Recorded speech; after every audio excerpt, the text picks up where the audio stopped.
Prezados professores, prezadas professoras, é um prazer estar aqui com vocês. Meu nome é Patrícia Chipolete Esteves, eu sou professora universitária e eu pesquiso sobre programas de ensino e currículo. O objetivo da nossa conversa hoje é refletirmos, falarmos um pouco a respeito do livro didático. E para facilitar a nossa conversa, nós vamos dividir então a nossa fala, a nossa apresentação em dois momentos. Num primeiro momento, nós vamos falar a respeito do livro didático enquanto material didático.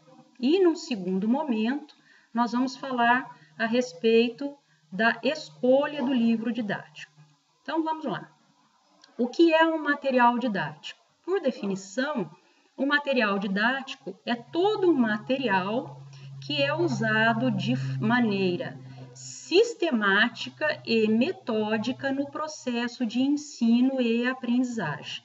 Então, nós temos os nossos velhos conhecidos, o giz, a lousa, mas podemos ter também, por exemplo, o computador, a televisão, que podem fazer parte desse processo de ensino-aprendizagem. Então, para ser considerado um material didático, um determinado objeto, ele tem que ser utilizado de maneira metódica, de maneira sistemática no processo de ensino-aprendizagem. É por isso que nós temos os livros didáticos e os livros paradidáticos. Bem, um outro ponto que merece ser destacado é a linguagem do livro didático. Então, quando nós pegamos um livro de física, um livro de química, um livro de biologia, um livro de matemática, nós vamos encontrar ali uma linguagem que é característica, que é própria daquela área do conhecimento. Cada área do conhecimento tem a sua linguagem, a sua simbologia.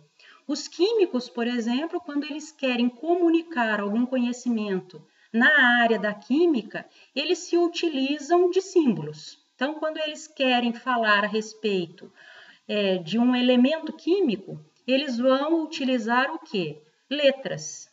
Eles vão utilizar letras que vão se transformar, nesse caso, em símbolo, o símbolo daquele elemento químico.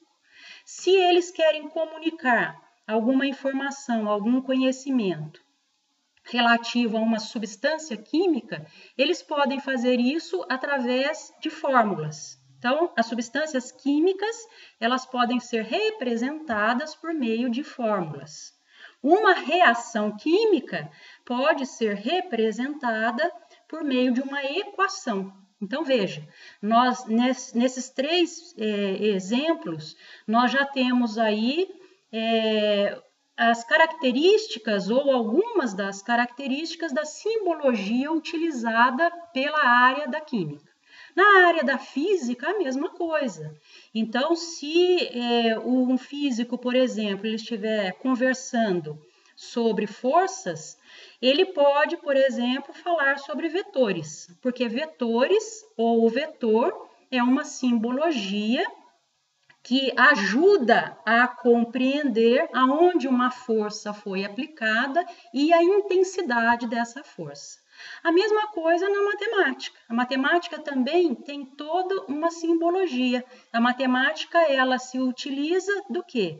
De números e de símbolos. O símbolo da adição, o símbolo da subtração, da multiplicação, da divisão. Então, nós utilizamos símbolos para comunicar um tipo de conhecimento específico. Então, quando nós pegamos um livro didático, de alguma dessas áreas do conhecimento, nós temos que estar cientes de que aquele livro, ele traz em si a simbologia daquela área do conhecimento. Isso já é um desafio para nós, porque se nós não entendermos aquela simbologia, e aí a gente pensa nos nossos alunos também, se eles não entenderem aquela simbologia, eles não serão capazes de entender o conhecimento que está por trás daquela simbologia. Uma outra questão é nós, vamos dizer assim, refletirmos para quem que o livro didático ele foi escrito. O livro didático ele não foi escrito para o físico, ele não foi escrito para o químico ou para o matemático puro. O livro didático ele foi escrito para dois leitores em particular. Ele foi escrito para o professor e para o aluno. Então, ele tem que ter a capacidade, ele tem que conseguir conversar com esses dois leitores. Porque a linguagem do laboratório da química, a linguagem do laboratório da física, ela não é transposta de forma linear para a escola.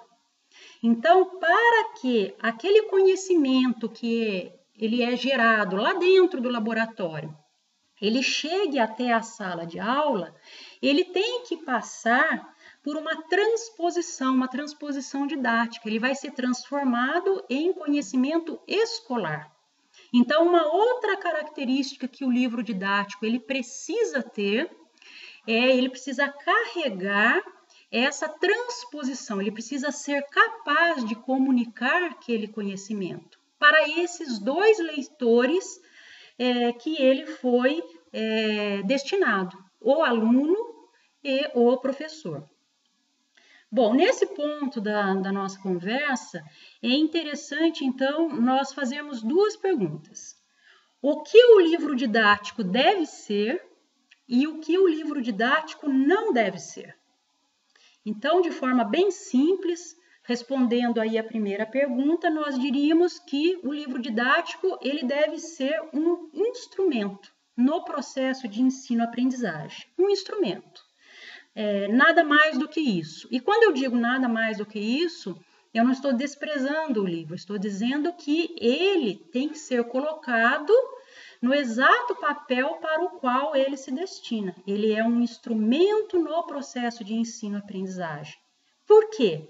Porque ele não deve ser o quê? Ele não deve ser o orientador principal do nosso programa de ensino. Um exemplo. Alguém pode chegar para mim e falar assim, Patrícia, você dá aula de biologia, o que você está ensinando? Qual que é o seu programa de ensino? Eu falo assim, eu estou seguindo o livro didático. Então, veja, quando eu digo isso, eu estou, em outras palavras, dizendo que eu transformei o meu livro didático no meu programa de ensino. E o livro didático não é o nosso programa de ensino. O nosso programa de ensino, ele está num nível superior. O meu programa de ensino, ele foi pensado de maneira a atender a objetivos de ensino. Ele foi pensado de maneira a atender às necessidades daquela turma, daquele grupo, daquele ano.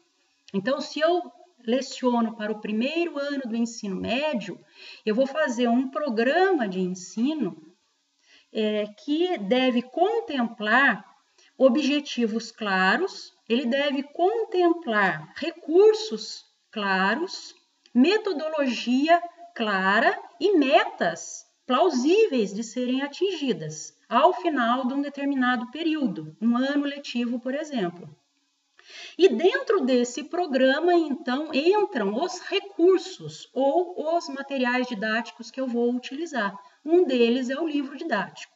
E muitas vezes o que nós, professores, fazemos é transformar o nosso livro didático no nosso programa de ensino.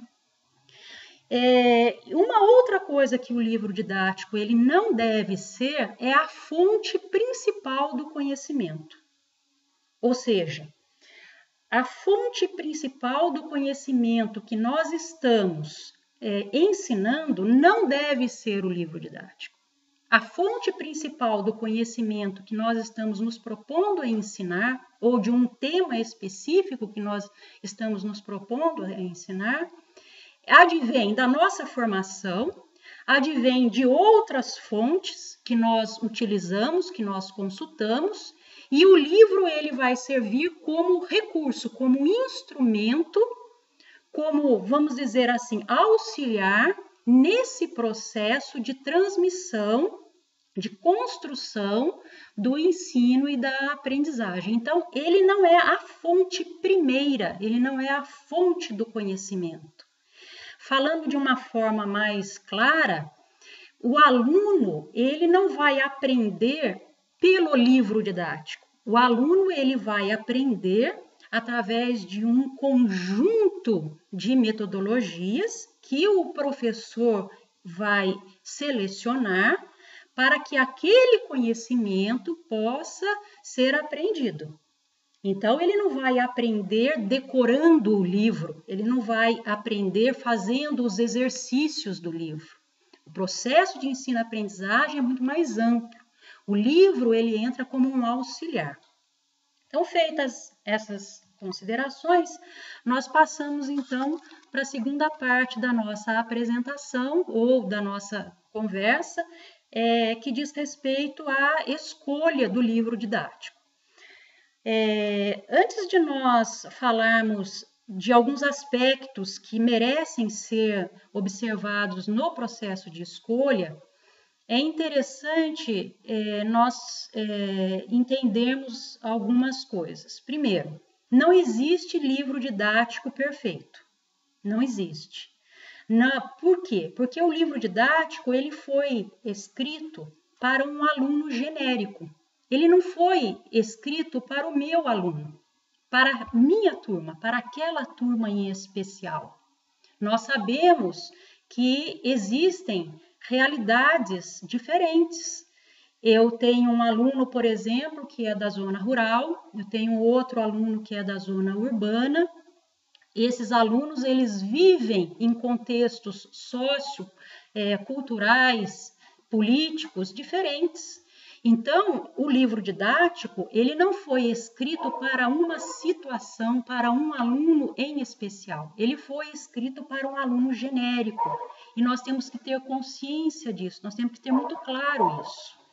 Que quem vai fazer, muitas vezes, as adaptações para aquele aluno, daquela escola, daquela região, somos nós, professores.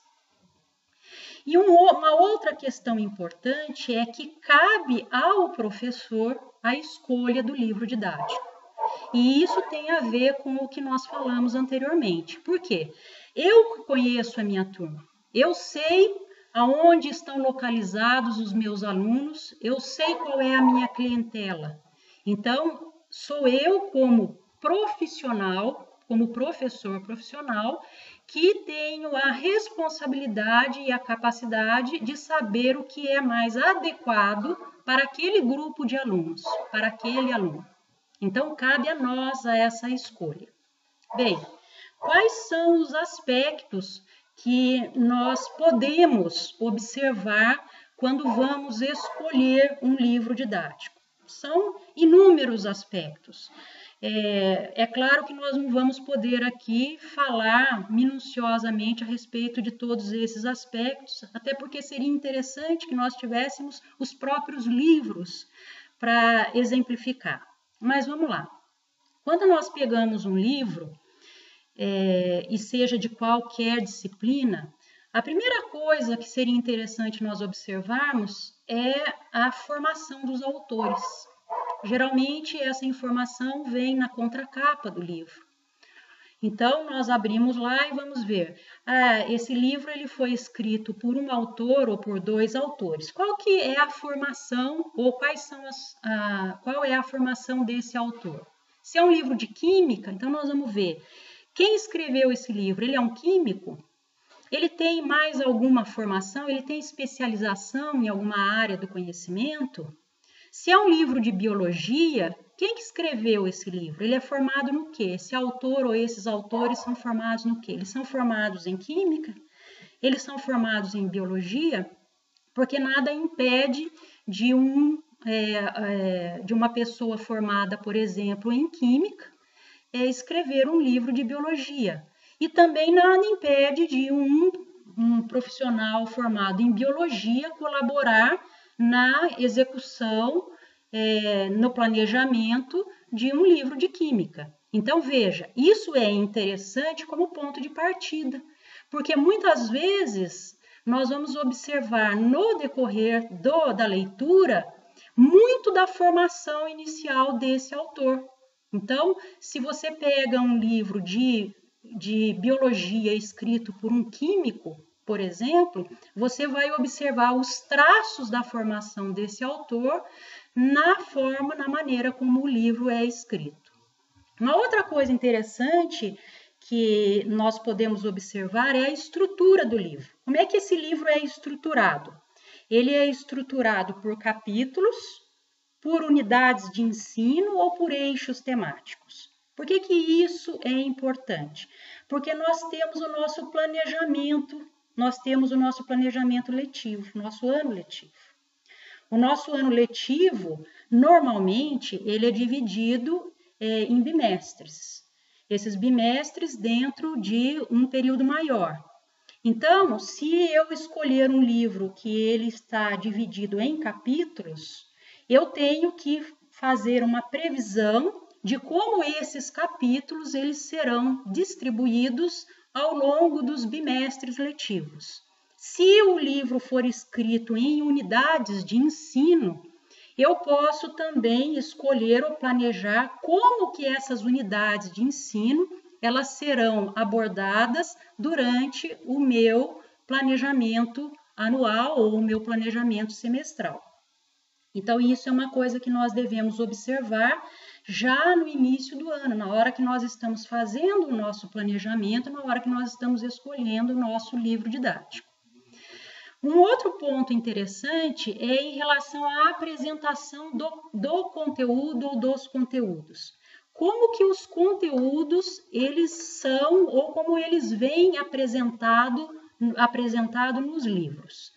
Se nós pegarmos, por exemplo, um livro de química, de física, de biologia, de matemática, de gramática, enfim, nós vamos conseguir observar ali que, dependendo da editora, dependendo do autor, porque geralmente essa escolha é feita de comum acordo entre autor e editora, os livros, eles apresentam os conteúdos dentro dos capítulos ou das unidades ou dos eixos temáticos de uma determinada maneira.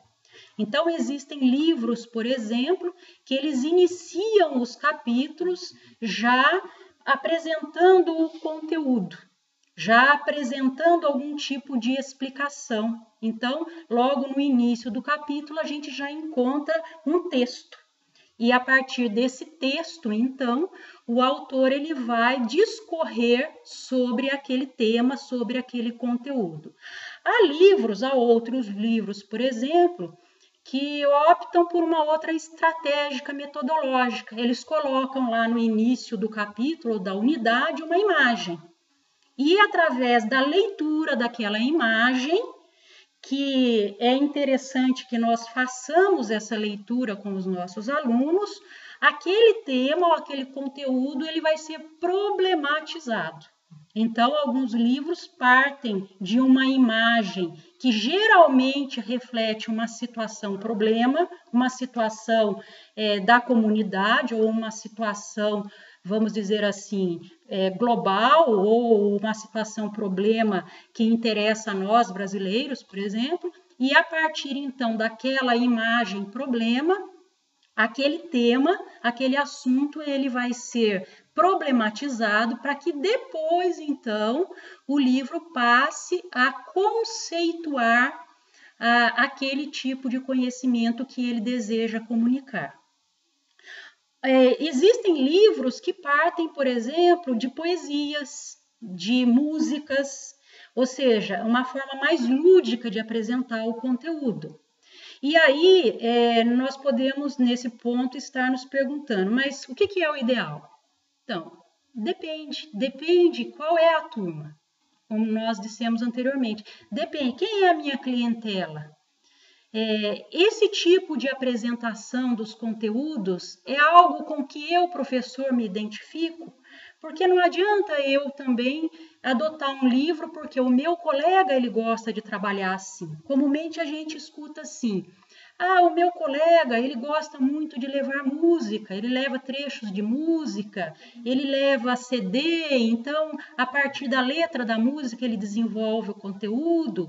O outro não, ele leva notícias de jornal, ele parte de situações do cotidiano.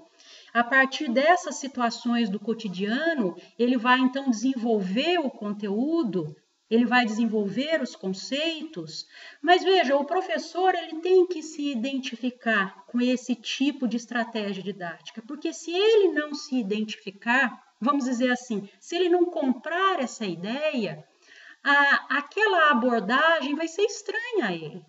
Então, não existe, vamos dizer assim, uma maneira, uma forma melhor do que a outra. Existe aquilo que se identifica melhor.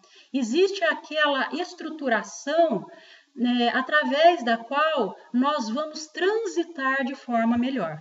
E aí nós vamos poder ensinar de forma mais eficiente. Um outro aspecto que precisa ser observado no livro é a presença dos conteúdos. E aqui nós estamos falando daqueles conteúdos que são apresentados para nós nos PCNs, os conteúdos conceituais, procedimentais e atitudinais. Será que esse livro didático que nós estamos analisando, ele traz esses 3 tipos de conteúdos? Ou ele é um livro, como nós costumamos falar na prática? Esse livro é muito conteudista, ele só traz conteúdos. Então, o que nós estamos querendo dizer? O que está por trás dessa figura de linguagem? Nós estamos dizendo que aquele livro ele só traz conteúdos conceituais. Ele não consegue trazer para o aluno informações que dizem respeito à mudança de atitude ou que levem o aluno a desenvolver alguma habilidade procedimental. Então, é interessante a hora que nós estamos olhando o livro, na hora que nós estamos analisando o livro, se há a presença desses 3 tipos de conteúdo no livro e qual é a quantidade desses conteúdos, porque também alguns livros trazem, vamos dizer assim, 90% de conteúdo procedimental ou atitudinal ou conceitual. E aí o professor não se identifica com aquilo. Na hora que ele vai discorrer sobre o conteúdo, ele usa uma outra lógica, porque não é aquela que ele está acostumado. Então, o livro ele tem que também ter uma identificação grande com aquilo que nós acreditamos, com aquilo que nós estamos familiarizados a fazer ou dispostos a fazer. Isso é importante também. De repente, eu posso falar, puxa, que proposta legal, eu acho que esse ano eu vou fazer algo diferente, eu acho que eu vou desenvolver o meu conteúdo, o meu plano de ensino de uma forma diferente. Bem, uma outra coisa, avançando, é em relação às atividades práticas. E isso diz respeito muito à área da física, da química e da biologia, principalmente. Mas também da matemática e, por que não dizer, da língua portuguesa, da literatura, enfim. Os livros, eles trazem comumente atividades práticas, como nós gostamos de falar, atividades de laboratório. Essas atividades são todas iguais? Não. São semelhantes? Não. São muito diferentes. E nós, quando estamos analisando um livro didático, nós temos também que ter esse olhar, vamos dizer assim, crítico em relação ao tipo de atividade prática que está sendo proposta no livro. Existe um pesquisador, Tamir, ele fez um estudo em 91 e ele propôs uma categorização das atividades investigativas. Atividades investigativas aqui entendidas como atividades de laboratório ou atividades práticas. Então, ele construiu uma tabela, infelizmente eu não posso mostrar essa tabela para vocês, seria interessante, mas eu vou ler aqui a tabela, em que ele classifica as atividades experimentais, as atividades práticas, em 4 níveis. Nível 0, 1, 2 e 3. Por que essa classificação em níveis? Essa classificação ela é feita em função dos problemas, dos procedimentos e das conclusões que uma atividade prática se propõe a oferecer.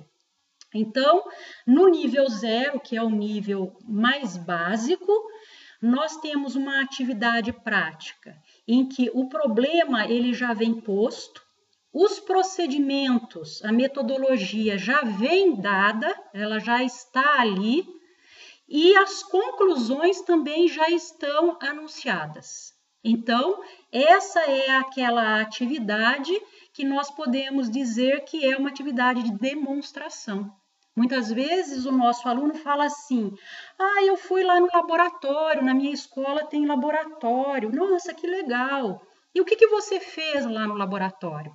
Não, eu fiquei olhando. O professor, ele falou para nós o que nós íamos ver, ele mostrou e depois ele contou para nós quais eram as conclusões. Então, efetivamente, veja, o aluno ele não participou daquela investigação. Ele ficou ali como um ouvinte. Ele só apreciou a demonstração de uma atividade em que o problema, o procedimento e a conclusão já estavam postas. Num segundo nível, que é o nível 1, os problemas e os procedimentos, eles estão dados, eles já são dados. Mas o professor deixa para o aluno ou para os alunos tirarem ou chegarem à conclusão. Então, isso já vai exigir um pouco mais de envolvimento da turma. Apesar dele não ter participado da problematização, dele não ter construído procedimentos, ele é convidado a refletir com base nos resultados nas conclusões.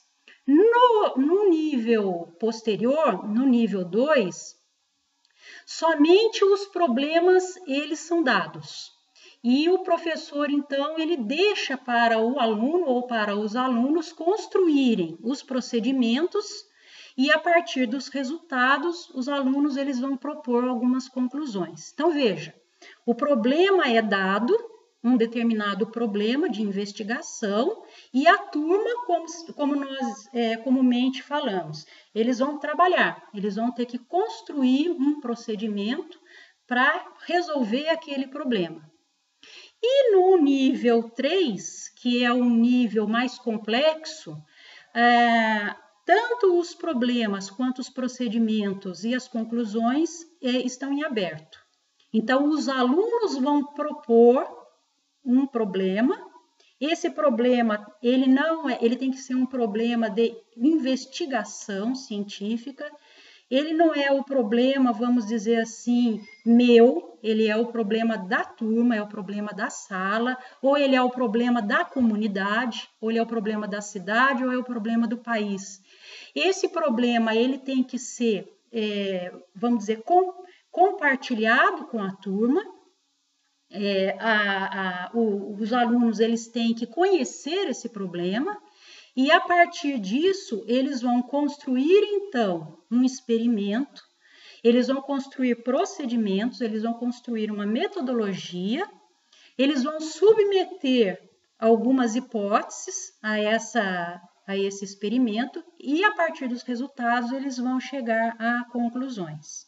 É um nível, é claro, bem mais complexo. Aí você poderia me perguntar assim, puxa, então qual desses 4 níveis é aquele que eu devo adotar? Depende. Depende dos meus objetivos. Será que as atividades puramente demonstrativas elas não têm valor? Tem valor. Se elas forem colocadas de maneira estratégica, de maneira pensada, de maneira planejada, as atividades demonstrativas têm sim o seu valor. Depende daquilo que você, professor, tem como objetivo para aquele tema. Então, dependendo dos seus objetivos de ensino, qualquer desses 4 níveis de investigação, eles têm vantagens. Nós estamos comentando isso porque isso não vem explicado no livro didático, mas nós observamos, se nós abrirmos o livro de biologia, de química ou de física, naquela seção que trata, por exemplo, de atividade de laboratório, nós já vamos observar ali se aquela atividade ela foi desenhada, se ela foi construída a partir de um desses 4 níveis de investigação. E aí nós é que vamos escolher se aquilo está adequado para a minha turma, se está adequado para o meu aluno. Agora nós vamos falar um pouquinho a respeito dos exercícios. Os livros, normalmente trazem uma seção em que o conteúdo ele é apresentado e depois vem os exercícios. Como são esses exercícios? Existem livros que trazem listas de exercícios, 10, 15, 20 exercícios, que são exercícios puramente de fixação do conteúdo. Às vezes o enunciado muda, mas as estratégias mentais que o aluno vai utilizar para resolver aquela lista de 15, 20 exercícios é a mesma. Embora os enunciados possam trazer gráficos, imagens, desenhos, textos, as estratégias são as mesmas. Então, esses exercícios são aqueles que nós chamamos de exercícios de fixação de conteúdo. Existem outros tipos de exercícios que levam o aluno de um nível de compreensão para um outro nível de compreensão. Ou seja, em resolvendo aquele exercício, o aluno ele vai ascender de um nível de compreensão para outro nível de compreensão. E isso vai possibilitar a ele se apropriar de um outro conhecimento, de um outro conceito. Então, esses exercícios, geralmente, eles são mais bem elaborados. Muitas vezes, eles precisam ser feitos com o auxílio, com a intervenção do professor, porque eles não estão ali somente com a função de fixar ou de memorizar o conteúdo já ensinado. Eles se prestam também a auxiliar o aluno a ascender do conhecimento ensinado para um outro tipo de conhecimento. E para encerrar, nós vamos falar um pouquinho a respeito da presença ou da ausência no livro didático da interdisciplinaridade. Nós falamos muito atualmente, é um tema que tem sido muito falado, muito discutido, a importância da interdisciplinaridade. Mas, na maioria das vezes, o que nós temos observado nos livros didáticos não é a interdisciplinaridade de fato. E eu vou utilizar o exemplo dos exercícios para citar. Eu falar de interdisciplinaridade não significa eu colocar ali, por exemplo, um quadro, uma pintura, uma escultura. Então, às vezes eu penso assim, eu estou fazendo um trabalho interdisciplinar, ou eu trabalho de forma interdisciplinar. O meu livro, por exemplo, é todo interdisciplinar. Veja, tem aqui os exercícios, eles trazem aqui pinturas, eles trazem tabelas, notícias de jornal, música, poesia. Mas, de novo, às vezes aquilo é só apenas o ponto de partida. Porque para resolver aquela questão ou para entender aquele conteúdo, o aluno não vai precisar ou ele não vai ter que, vamos dizer assim, caminhar pela interdisciplinaridade. Aquilo só foi um ponto de partida, um estímulo inicial para ele aprender o conteúdo daquela área que nós estamos lecionando. Então, fazer um trabalho interdisciplinar exige muito mais do que adicionar ao livros imagens, adicionar ao livros trechos de entrevistas ou de reportagens de jornais e revistas. Exige realmente uma elaboração um pouco mais complexa, que vai ter que ser mediada pelo professor e que o nosso aluno ele vai ter que acompanhar aquele processo. Então, de maneira assim bem rápida, bem sucinta, eu espero ter contribuído com vocês. Existem outros aspectos que eles mereceriam ser discutidos, conversados, mas nós não temos tempo necessário e temos a limitação do meio de comunicação que nós estamos utilizando. Nós agradecemos muito pela oportunidade de estarmos conversando com vocês e que possamos estar juntos numa próxima oportunidade. Tchau!